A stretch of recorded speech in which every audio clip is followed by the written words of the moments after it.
Irmãos, você sabe que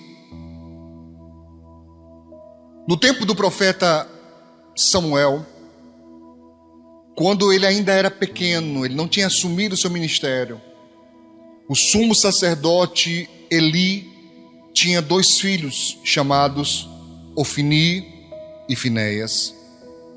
E a Escritura Sagrada nos diz que esses 2 homens, filhos do sumo sacerdote, na verdade eram homens de Belial, eram homens malignos, eram homens sem temor a Deus, de uma perversidade moral tão grande, que eles chegavam a contratar meretrizes, prostitutas, levar para dentro da tenda da congregação, do tabernáculo, seria equivalente a levar para dentro da igreja, e tinham suas relações pecaminosas sem nenhum temor a Deus.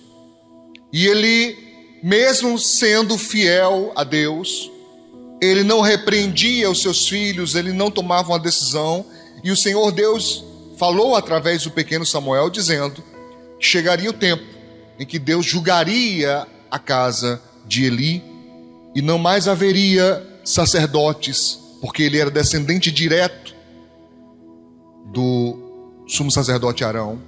Toda a família de Arão seriam sumos sacerdotes, mas ele não, seus filhos não. E diz a Bíblia Sagrada que em certo momento houve, como sempre havia, uma guerra entre Israel e os filisteus.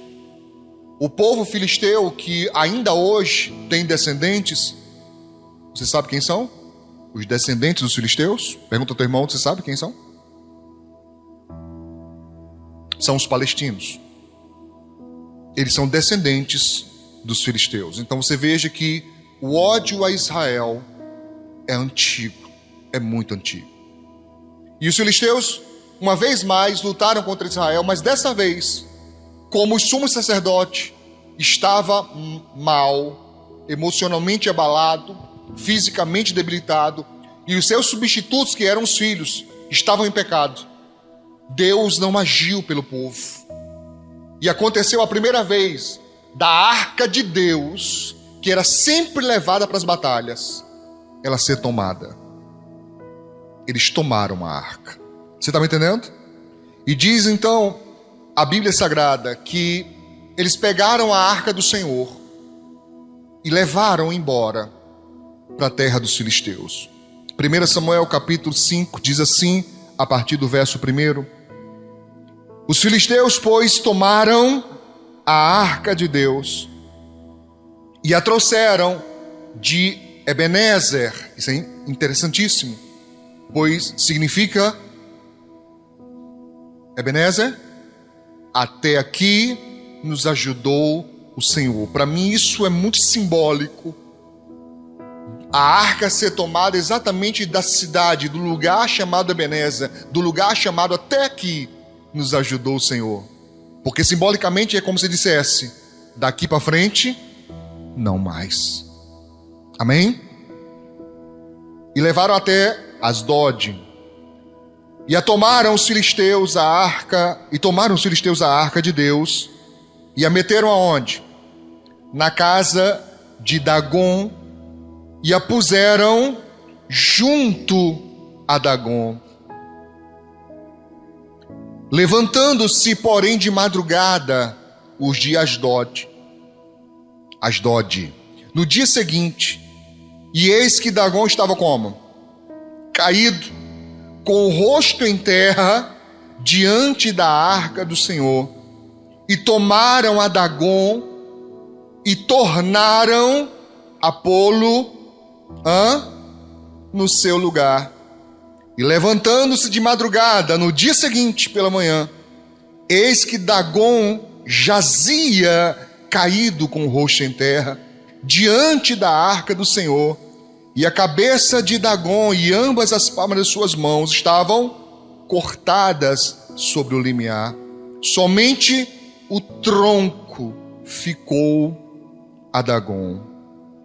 Pelo que nem os sacerdotes de Dagon, nem nenhum de todos os que entram na casa de Dagon pisam o limiar, quer dizer, a soleira da porta,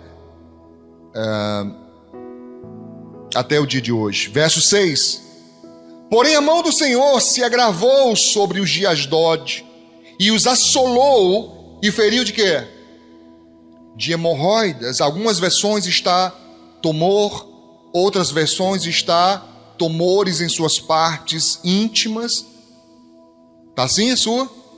Pronto, é isso mesmo. De hemorroidas. A Asdod e aos seus termos. Verso 7. Vendo então os homens de Asdod que assim era, disseram: não fique conosco a arca do Deus de Israel, pois a sua mão é o quê? É dura sobre nós e sobre Dagon, nosso Deus. Tem que ser muita cegueira, né, irmão? Eles reconhecem que a mão de Deus é tão poderosa que está punindo, está castigando tanto a eles como o próprio Deus deles, e não se convertem. Tem gente que é assim até hoje. Você acredita nisso? Verso 8. Pelo que enviaram e congregaram a si os príncipes dos filisteus e disseram: que faremos nós à arca do Deus de Israel? E responderam: a arca do Deus de Israel dará volta a Gate. Manda de volta lá para Gate. Assim a rodearam com a arca do Deus de Israel. E sucedeu que, desde que a rodearam com ela, o que acontece? A mão do Senhor veio contra aquela cidade, com muito grande vexação, ou vexame, ou vergonha, pois feriu os homens daquela cidade, desde o pequeno até o grande. Tinha o quê? Hemorroidas nas suas partes secretas. Todo mundo com hemorroidas. Que mais? Então enviaram a arca de Deus a Ecrom. Sucedeu, porém, que vindo a arca de Deus a Ecrom, os de Ecrom exclamaram dizendo: transportaram para nós a arca do Deus de Israel para nos matarem a nós e ao nosso povo? E enviaram e congregaram todos os príncipes dos filisteus e disseram: enviai a arca do Deus de Israel e torne para o seu lugar, para que não nos mate, nem a nós, nem ao nosso povo, porque havia mortal vexação em toda a cidade, e a mão de Deus muito se agravara ali. E os homens que não morriam eram tão feridos de hemorroidas que o clamor da cidade subiu até o céu. Capítulo 6, verso 1. Havendo, pois, estado a arca do Senhor na terra dos filisteus 7 meses, os filisteus chamaram os sacerdotes e adivinhadores, dizendo: que faremos nós da arca do Senhor? Fazei-nos saber como tornaremos a enviar ao seu lugar. Você percebe que o medo está tomado aqui, irmão? Os cabas estão com medo até de mandar de volta. Como é que a gente faz? Como é que a gente age agora, né? Para mandar ela de volta ao seu lugar? Os quais disseram, verso 3: se enviardes a arca do Deus de Israel, não a envieis vazia, porém sem falta lhe enviareis o quê? Uma oferta de expiação da culpa. Então sereis curados, e se vos fará saber por que a mão se não tira de vós, né? A mão de Deus. Então disseram: qual é a expiação da culpa que havemos de oferecer? E disseram: segundo o número dos príncipes dos filisteus, 5 hemorroidas de ouro.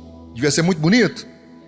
E 5 ratos de ouro, porquanto a praga é uma mesma sobre todos vós e sobre todos os vossos príncipes. Fazei, pois, umas imagens, né, umas esculturas das vossas hemorroidas. E eu aqui estou pensando como é que foi os, né? Como é que chama? Como é que fala? Não, como é que a pessoa que fica fazendo pose, como é que é? O modelo, tá? Você pensou também, foi?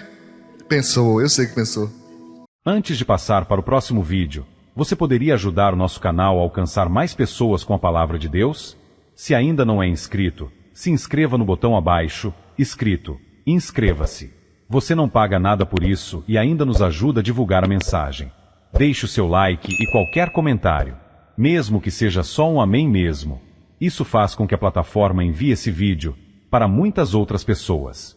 O pastor Ricardo Sabino está orando para que o eterno Deus de amor abençoe ricamente aqueles que estão ajudando a divulgar a Palavra de Deus. Que Deus te abençoe por ser nosso colaborador nesta missão de espalhar a semente.